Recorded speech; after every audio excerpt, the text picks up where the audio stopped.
당신은 돈에 대해 얼마나 알고 있는가? 안녕하세요 여러분, 웰싱킹 책방의 켈리체입니다. 돈의 심리학은 월스트리트 저널에서 10년 넘게 금융과 투자에 대한 글을 써온 칼럼니스트이자 콜라보레이티브 펀드 파트너로 활동 중인 모건 하우저의 첫 책입니다. 스토리텔링의 천재, 소설가의 기술을 가진 금융 작가라는 별명답게 모건 하우저이 들려주는 20개의 투자 스토리는 대단히 매력적입니다. 하나하나 실화와 실증에 바탕을 두면서도 이야기의 재미와 투자의 교훈을 빠짐없이 담아냈습니다. 이 책의 메시지는 부를 이루는 사람들이라면 반드시 한 번은 짚고 넘어가야 할 과제 같은 것입니다. 부자가 되고 싶은 사람들은 부자가 되는 법 또는 돈에 관련한 공부를 반드시 해야 합니다.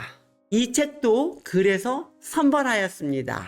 주식이든 부동산이든 상관없이 무엇을 위해 돈을 벌고자 하는지, 지금 나의 위치는 어느 정도인지를 먼저 정의하지 않으면 파산 파멸이라는 극단적 상황으로부터 자유로울 수 없기 때문입니다. 저자 모건 하우저는 수많은 부자를 만나면 만날수록 경제 위기에 관한 기사를 쓰면 쓸수록 돈 문제는 재무 관리가 아닌 역사와 심리학을 통해 이해할 수 있음을 깨달았다고 우리에게 고백합니다. 저자가 가장 크게 성공한 투자자와 가장 크게 파산한 투자자 모두를 만나며 깨달은 한 가지는 바로 진정으로 부를 이해하고 부를 얻고 싶다면 인간의 심리를 알아야 한다고 강조합니다.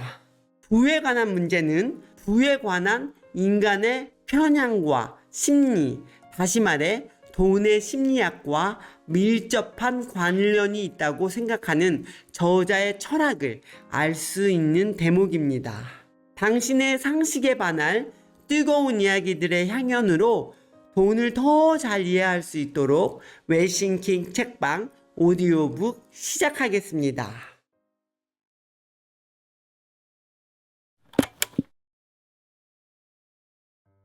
부의 정의. 돈이 얼마나 많은지 보여주려고 돈을 쓰는 것이야말로 돈이 줄어드는 가장 빠른 길이다. 돈은 여러모로 참 아이러니하다. 그중 가장 중요한 아이러니는 이것이다. 부는 눈에 보이지 않는다. 내가 주차 대행 아르바이트를 했던 2000년 중반 무렵 LA는 물질적 외형이 아주 중요한 시기였다. 주변에 페라리가 돌아다닌다면 당연히 차주가 부자일 거라고 생각할 것이다. 차주에게 큰 관심을 주지 않더라도 말이다. 하지만 그들 중 몇몇을 알게 되면서 나는 항상 그런 것은 아님을 깨달았다. 그저 그런 정도의 성공을 했으면서도 월급의 큰 부분을 차에 쏟는 사람들도 많았다.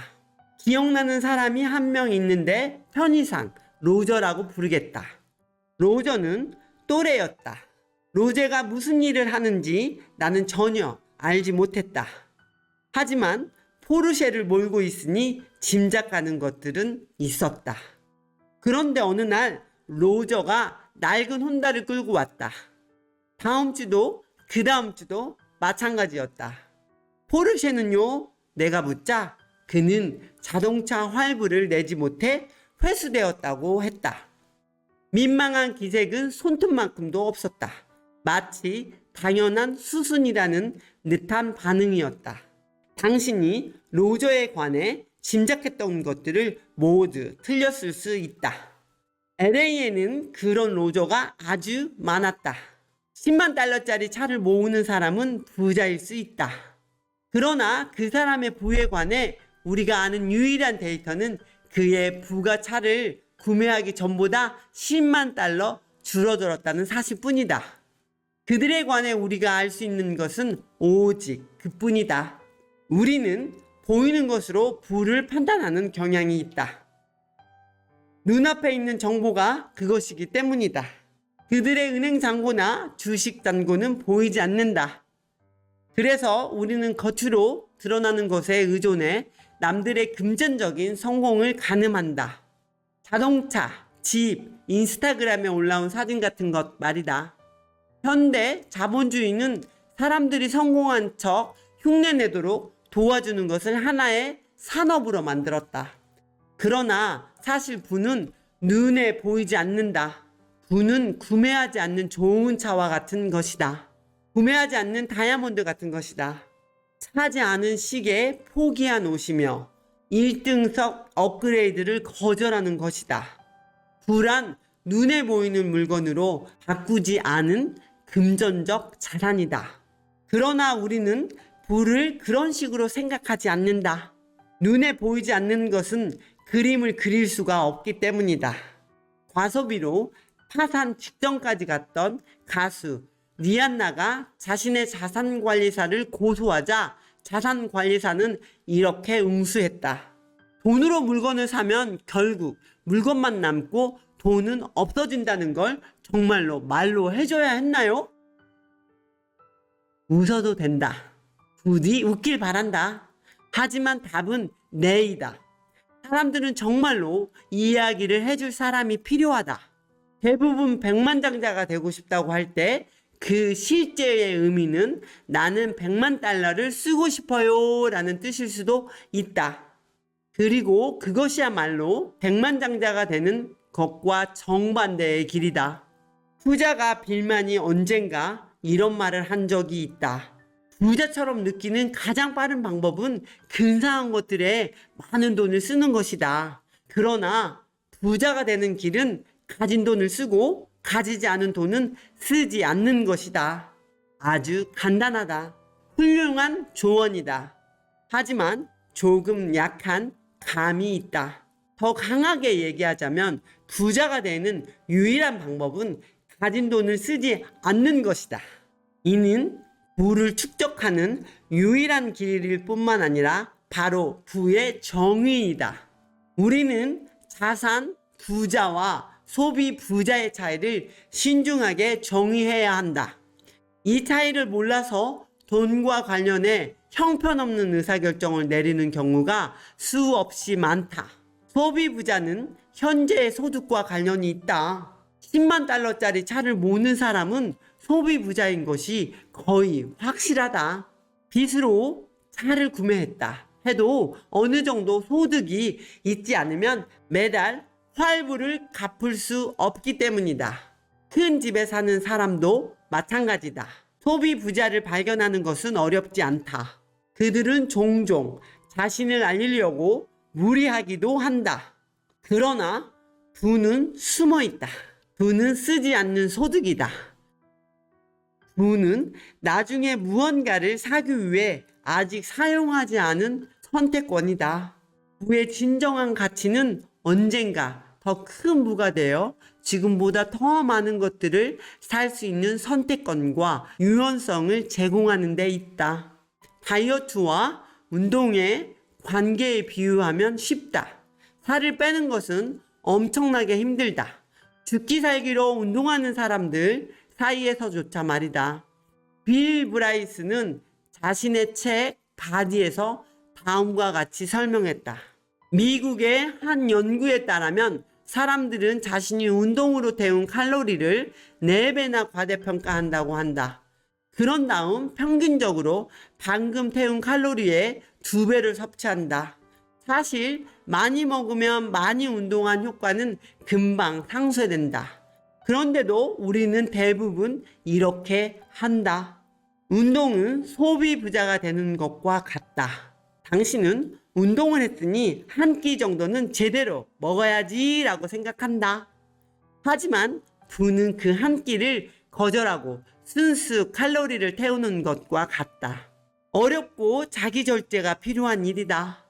하지만 시간이 지나면 내가 할 수 있었던 일과 내가 하기로 선택한 일 사이에 격차가 쌓인다. 문제는 소비 부자의 롤 모델은 찾기가 쉬운 반면 자산 부자의 롤모델은 찾기가 어렵다는 점이다.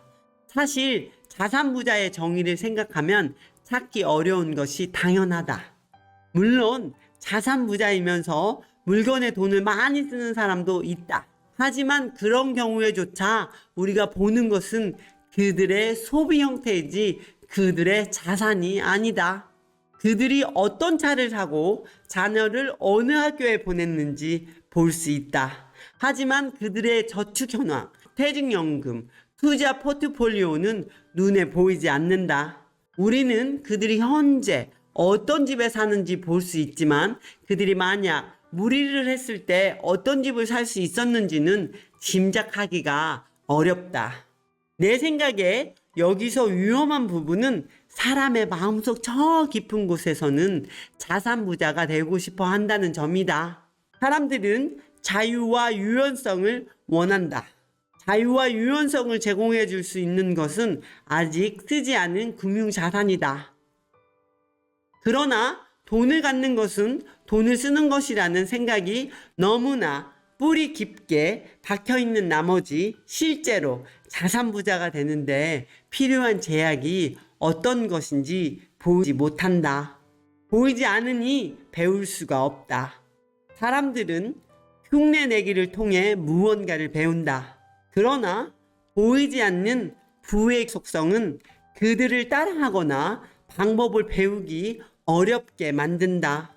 평생을 역부로 일하며 세상에서 800만 달러를 남긴 로널드 리드는 그가 죽은 뒤에야 사람들의 금융 롤모델이 됐다. 그는 미디어를 통해 추앙되었고 소셜미디어에서 사랑받았다. 그러나 생전에 그는 누구의 롤모델도 아니었다. 왜냐하면 그의 부는 심지어 그를 아는 사람에게조차 동전 하나까지 모두 숨어 있었기 때문이다. 위대한 작가들의 작품을 읽을 수 없다면 글쓰기를 배우는 게 얼마나 어려울지 상상해보라. 대체 누구에게서 영감을 받을 것인가? 누구를 우러러 볼 것인가? 누구의 교묘한 장치와 조언들을 따를 것인가? 그렇게 된다면 이미 어려운 글쓰기가 더욱 어려워질 것이다. 보이지 않는 것을 배우기란 쉽지 않다. 많은 사람들에게 부를 쌓는 것이 그토록 힘이 든 이유도 바로 여기에 있다. 세상에는 검소해 보이지만 실제로는 자산가인 사람도 많고 부자처럼 보이지만 한 발만 잘못 디디면 파산해버릴 벼랑 끝에 있는 사람도 많다. 나 자신의 목표를 세울 때는 이 점을 염두에 두는 것이 좋다.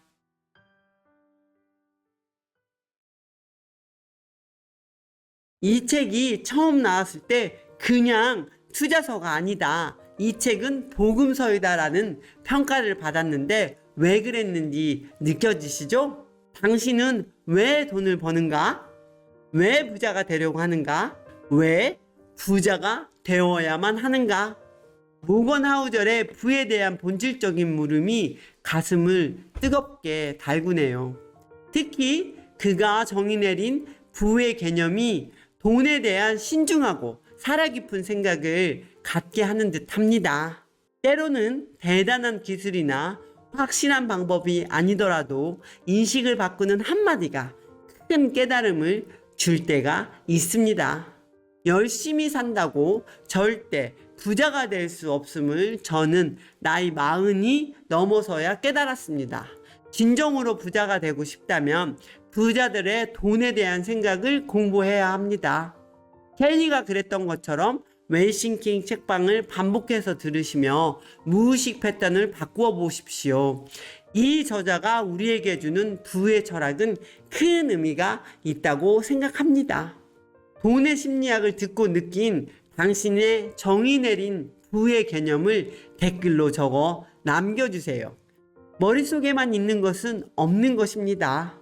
여러분의 느낀 점을 무의식에 새긴다고 생각하며 남기셔서 온전히 여러분의 것으로 만들어 보세요.